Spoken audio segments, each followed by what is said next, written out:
What is going on, YouTube? This is Matt Faircloth, and I am grateful that you guys are here. I want to shoot a big shout out to my co-host for today, my man Justin Fraser, who is on the road. And if you guys are members of Insiders already, you know all about this great, exciting project we have. We're taking on a new project in North Carolina. Justin is on the way to North Carolina now. I'll be joining him later on this evening. We'll jump into our first guest. Well, Justin Brown, welcome to the show today. Great. Thanks for having me on, and congrats on the Winston-Salem, getting that locked down, and good luck this week with DD. What can we do for you today? I appreciate it. So we bought our first single-family house, my partner and I, back in 2017. We just closed on a sixplex in March of this year, and we've been able to get with our own capital up to 19 units. But we're out of capital, and we need to bring in private equity. And we're looking at syndication as a model to do that. So we're ready to take it to the next step. But the question I have is, we both have full-time jobs as engineers, which you can understand because you're an engineer. So once an engineer, always an engineer, brother. Exactly. You know how it is. So our question is, we would like to continue to keep our full-time job as we progress in the syndication model. And we wanted to understand the time breakdown, the capital raising, deal finding, due diligence, and post-closing, how that time breaks out so that we can take the best use of any leave of absence or any vacation time that we have in our jobs. Okay.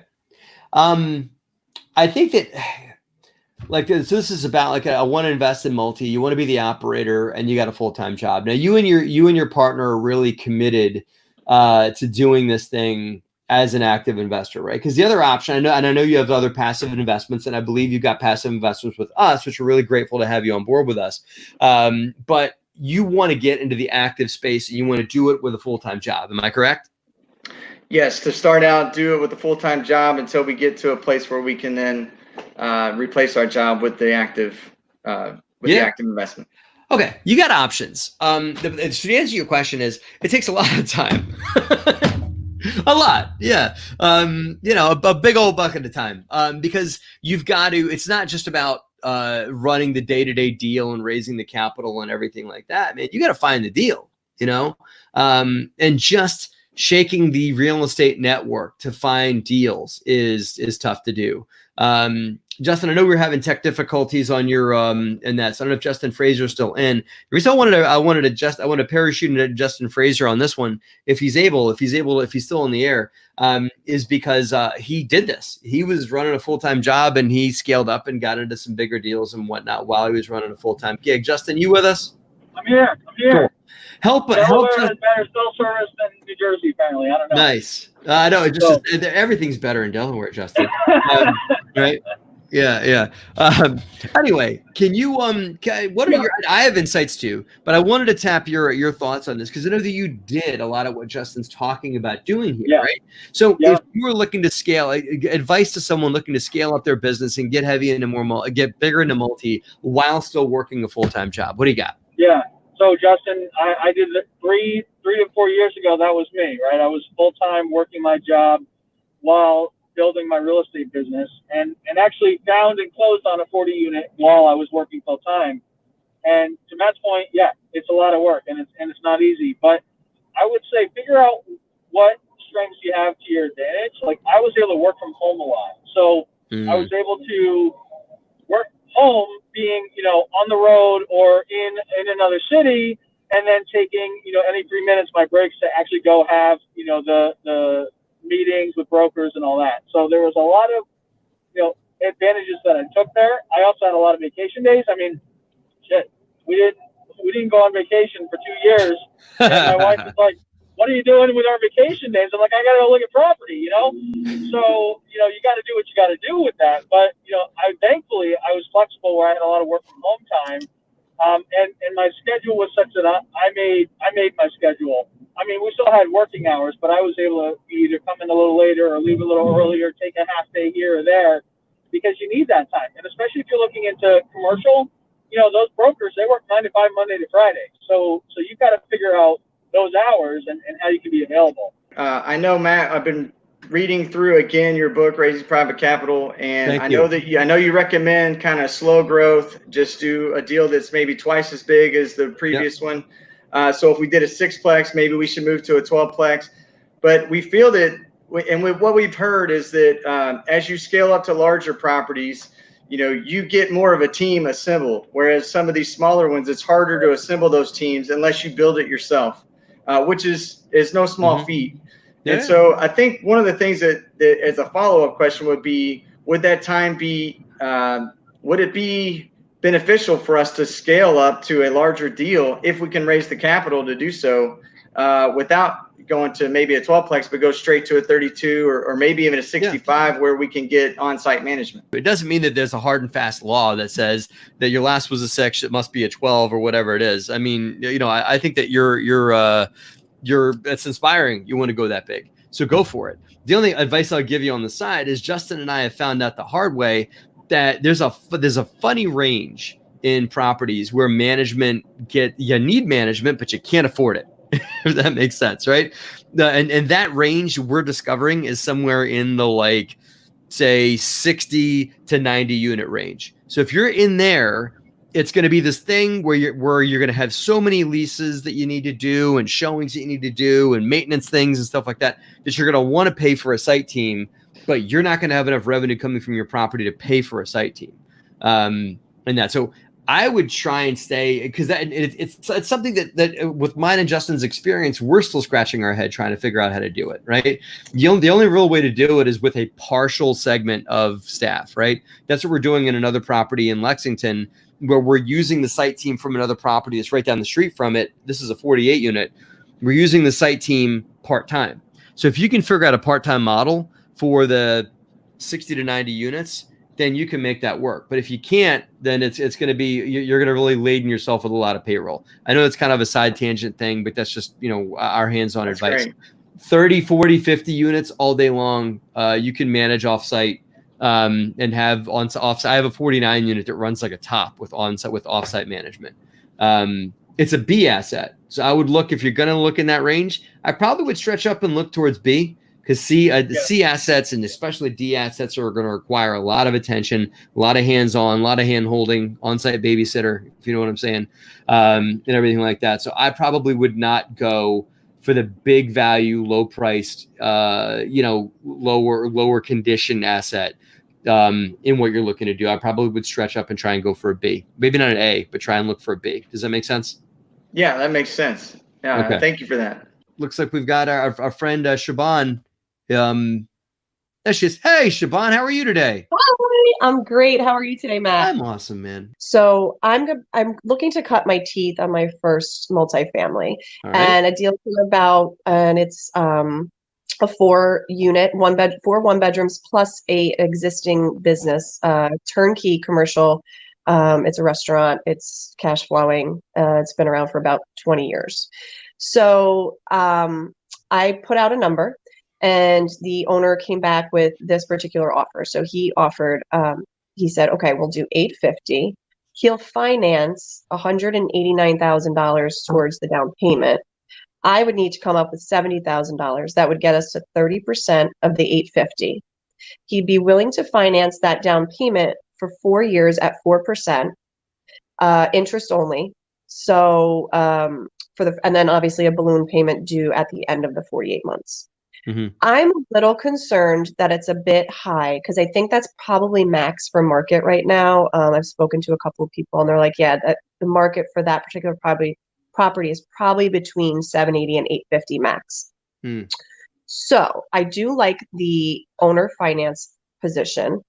I don't necessarily want to come out of pocket $70K. I will find it if I have to, but I don't have it.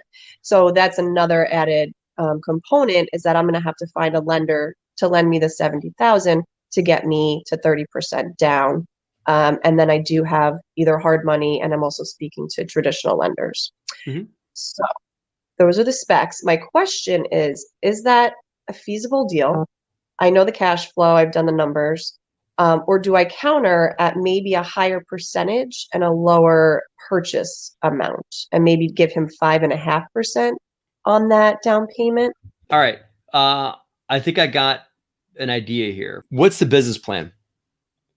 So I would buy and hold. I have restaurant business experience. I would manage the cafe as well. The cafe brings in 80 to 100 net at the end of the year. So there's money involved. Yeah, so it's a cash flowing business, and there's add value potential. He's got limited hours. I could increase the hours, bring in beer and wine, and there's also a tremendous. He's charging very low rents. There's definitely potential for add value there as well. All right, so you want to increase it. What do you think you can increase your revenue stream onto the restaurant?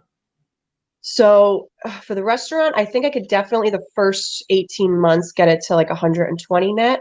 Okay. I would obviously be working, so we're not increasing payroll. I think there's some expenses that can be reduced. Yeah. And then obviously increasing revenue with added services and hours. Okay. So you can pick up at least 20K in the restaurant. Got it. And I'm discounting like, expense reductions and things like that, because we don't know 100% what that's going to look like. It's kind of hard to say. It's almost like gravy a lot of times, reducing expenses, because you just don't know until you do it. Okay. What can you get the rents up to? So currently he's collecting $6,900. That includes the commercial space. I could easily, within the first year, once the leases expire, increase to $7,300, with potential for maybe $75 in the next 2 years. So $400. You can get the rent up to $400. It's $5,000 a year. Okay, so 25,000. Okay, so what I'm getting at here is you're increasing your revenue by 25,000, your top line revenue by $25,000. And what's great about that in real estate is that typically flows right to the bottom line, right? So if you've got a property that's stable, or that's paying all of its expenses, every dollar you can make that property make above, baseline is right to the bottom line. So if we're able to increase the property bottom line revenue by $25,000 to the NOI, I can apply that to a super conservative Hudson Valley cap rate of 0.07%, or 7% divided by 0.07. You've added $357,000 in value. If we refied that, okay, yeah, that works. All right, so here's what I said. You got to validate you can make those rent bumps, and that. So the plan would be, as I see it, to go in, buy it, do if you can make this happen in a year, look even better. But to compress your timeline down to a year, work something out with the tenants, figure something creative out with the restaurant and everything like that. You could refi. You probably would come in with a valuation of as long as it appraises now at 850. If you can get a valuation of 1.2, right? You should be able to get a loan to take him completely out. Now, on the 70K, what you do is I don't think you should borrow that. I think you should raise capital. No, get an equity. What I mean is get an equity investor. Okay. Get somebody to, 70K. I'm not saying it's nothing, but 70K is not much for an equity investor that wants to own a chunk of the dirt with you. Two concerns I have here, and Justin, you're more than welcome to hop in if you got thoughts too. I love the seller financing deal. I think I probably would take this deal as it sets, because 4% is crazy cheap for seller financing on a second mortgage. You're blended. I still don't like you going to hard money on this much money is gonna, 7%. Yeah, 7. Yeah, not bad. Okay, all right, take that. Yeah, no, I thought you were gonna tell me 12. No, yeah, okay, 7%.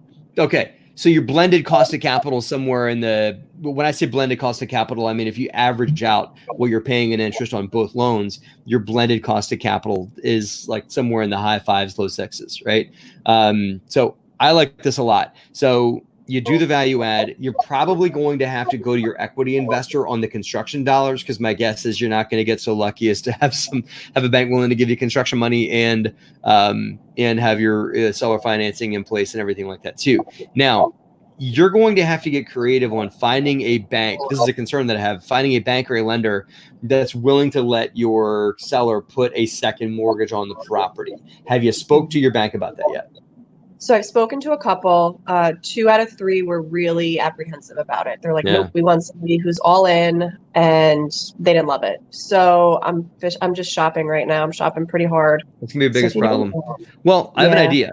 I have an idea, and I don't know. You said you've been in the restaurant business before, so I'll just ask the question. Can he collateralize the restaurant? That's a good question. I can ask him. Yeah. So, look, here's the thing. Like, the collateral's not a lien on the real estate. Because you can just tell them, listen, I can't get it done. My banks aren't touching this. Now, what you can do is you can put a lien on the business, not a physical, like a lien that shows up on title. But God forbid I don't pay my monthly payments to you or whatever. You can swoop in and take that business back, right? Okay. You would lose that business as an asset that you have, because you're really buying two things here. You're buying a functioning restaurant that makes money, and you're buying a piece of real estate that makes money. You could actually sell these things. You could get that business up and running, which maybe this should be part of your business plan one day, and flip it, get it up and running, get it cash flowing, and then sell it off as a turnkey business. And then it remains your tenant in a property that you own. But the two things are, although they're linked in this sale, they are really two different assets. Does that make sense? It does. Okay. See if he'll collateralize the business. As opposed to doing the seller finance down payment? No, do that. Do that. His collateral is the business. He's still giving you a loan. But typically in real estate, the collateral is the real estate. That's why you have a mortgage on your house. There's a lien on your house that says, God forbid you can't pay your mortgage, I now have the right to come and foreclose on that property. You can't give that to him in this scenario. Your bank is not going to care, because you're not going to have a lien on collateral. What you're a lien on the property that they're taking collateral on. What you're getting is a lien on the business. You probably could go forward undisclosed on that. Here we go, Justin. I'm gonna sweeten it even better. You're going to draw up two contracts, okay? You're going to draw up an agreement of sale for the property. You're going to sell the real estate under one agreement of sale. Then you're going to buy the business under you're going to buy the real estate under one agreement of sale, and you're going to buy the business under a different agreement of sale. And the numbers are going to add up to 850, but the deal he's going to give you on selling you that business, is going to be value to the point where, like, he's going to sell it to you for 50K, but he's going to loan you 189,000 on that. So your purchase price on the property is going to drop to 800, because you've got a $50,000 carve out for buying that business from him. Does that make sense? Okay. Yep. So now you have 189 grand, and he has collateral on a business that business is actually worth a good bit more than 50K, but he's just doing that. He's got to be okay playing a little bit of a shell game here in exchange for getting you the deal that you need.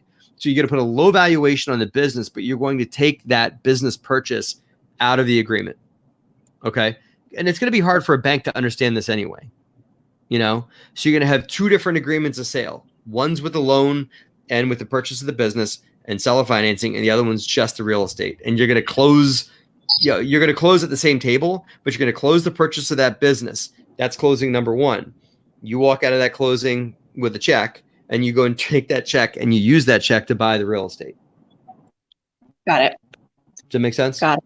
It does. And then he's still in at 189 towards the down payment? Yes. He still gives you 189. My requirement too. Huh? Right? So I wouldn't be required to come up with that 70K, because then the math would be less. No, you still need to do it, because you're not going to have enough cash to buy the real estate still. You still got to bring an investor in. I can't get you out of that. You're still going to have to bring somebody in. And you know what? And you want that, Siobhan, because I can tell you, stuff comes up, man. Sure. I mean, Justin and I can tell you firsthand that when you get involved in stuff like this, there's a lot of moving parts. You're going to need someone that has pockets that you can go to to say, hey, I need another 10,000 to renovate some apartments or whatever. So you have an investor that's going to put in 70 in equity, and then you want them to have a certain amount of money on the shelf that you can touch if you need it. Right. And like a $50,000 line of credit for the property. And if you have to draw that down, either goes into the deal as a loan, or they get more equity if that money has to go in. I would try and give them here's an idea. Give them just equity in the real estate. That's number one. You own the business. That's yours. Okay. I like it. And then they get equity in the real estate. It really, Matt, the way that I do when I calculate how much equity I'm going to give somebody, I look at what their true rate of return is going to be. And then I base the equity offer on that. So it's hard for me to shoot from the hip and say, oh yeah, give them 80% or give them 50% or give them 10%. I mean, we did a fix and flip in Philly where I gave the investor 8% on their money and I gave them 12% of profit. That's it. So I got to keep 88% of profit. I came out of my pocket with no money at all. And that investor made 25% on their money. Right? Yeah. So what you want to do is you want to sit and figure out, like, how well can I do this? Can I, what kind of a return can I generate for this person? And that might end up being like 20, 30%, of equity. You might not have to give them very much. They may want a flat rate of return, so like a pref that they're due, and then plus a percentage of profit above that, which should be fine with you to do. It's almost like you treat them like another lender. And so they get their pref, and then they get, a bump on top. It's like a level of security for investors. Cool. Thank you, guys. Thank you for joining us today, Siobhan. And Justin Fraser, you be safe, man. I'll see you soon, all right? See you later. Cool. Thanks for watching, guys. Have a great and profitable week.